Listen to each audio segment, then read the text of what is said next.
Kings, go! Go, Kings, go!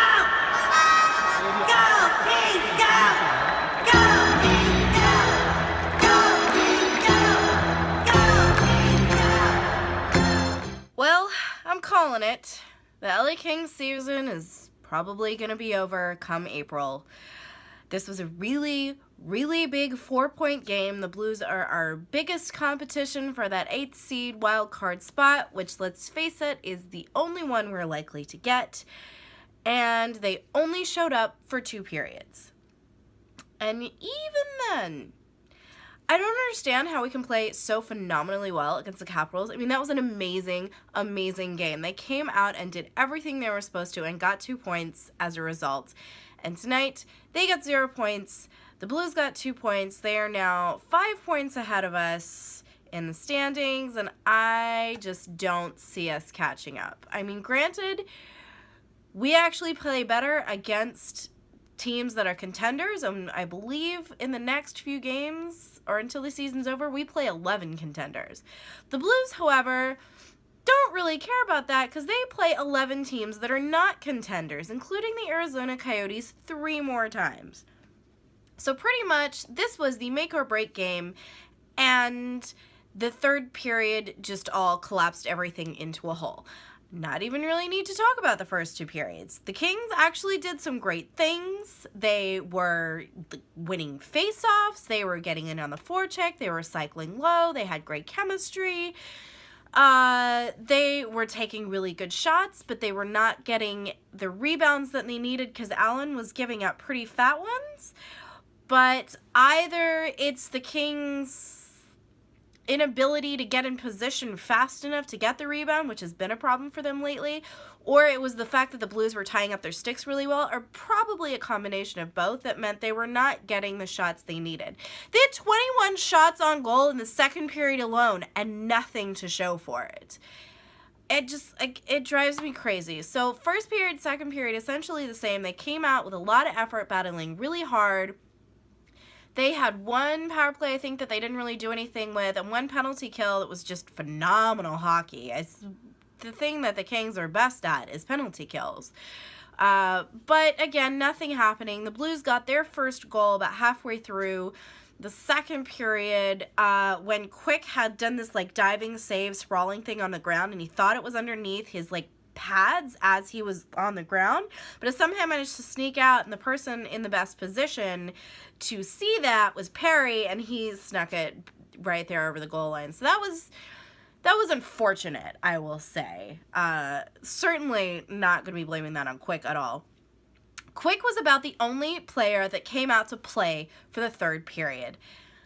I love watching Jonathan Quick play. He makes some spectacular saves, and he was completely on form tonight. And the fact that he gave up the first goal, again, not his fault, and something that the Kings really should have been able to spring back from, but the Kings that came out in the third period were not the Kings that came to play.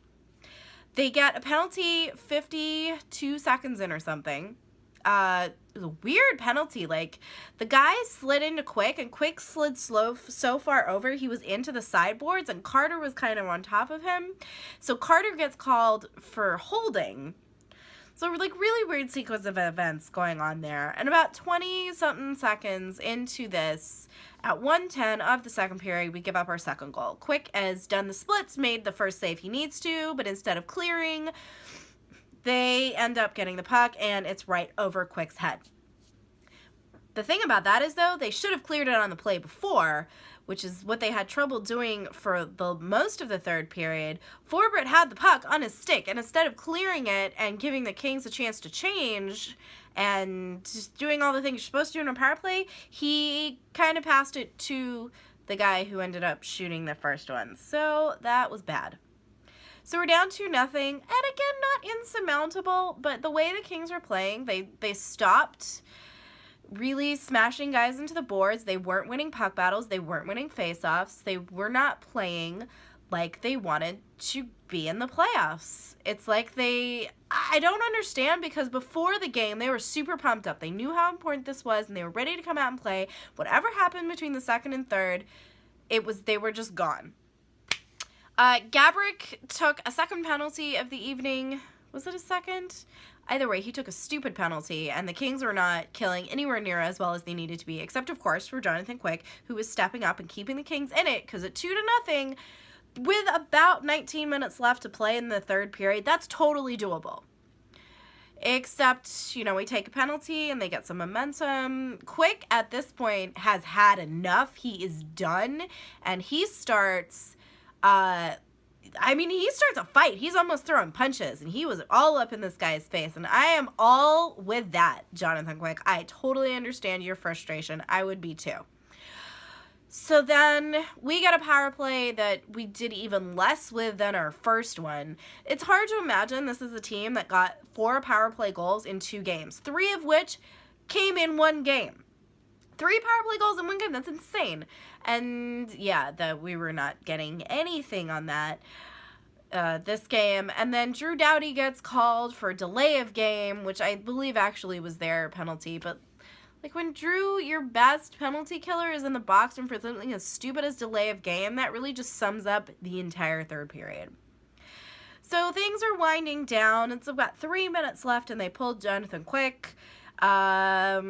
Actually effectively this time, because they were in their offensive zone. They were already attacking on the play, and the extra attacker just gives them like just enough to be able to actually get the puck in the net. Allen is down. They can finally get the rebound that they have been needing to get for like the entire 40 freaking minutes before this. Well, really at this point it's almost 55, 57 minutes before this, and it goes literally like sails straight over his head because he's flat on the ground. Dustin Brown, always working hard, Dustin Brown. He and Trevor Lewis, unsung heroes in my humble opinion. But there's less than 3 minutes left, and it's too little too late. You cannot stop playing for 17 minutes in the third period and expect that a late comeback goal is going to help. So they pull Quick again. Puck ends up nowhere near where it's supposed to. The Kings are just basically like skating around, and the Blues are kind of toying with him. And finally, with about 6 or 7 seconds left, they get their empty net goal, and it's 3-1. And there goes the Kings season. Now, yes, it is possible for the Kings to come back and scrape in a playoff spot.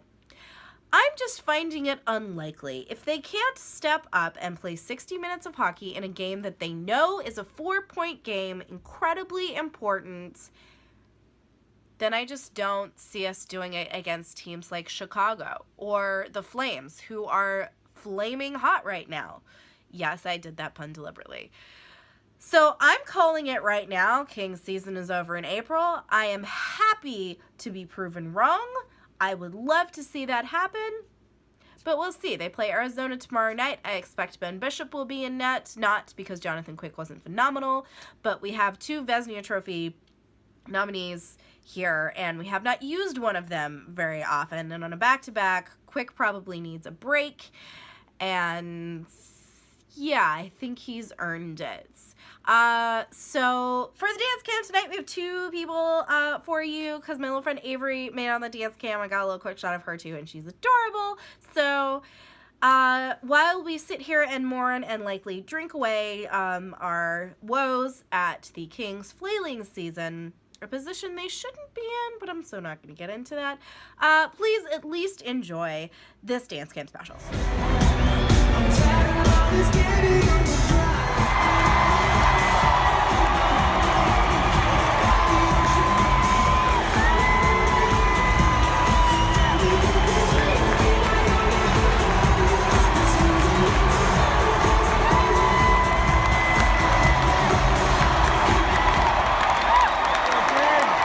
People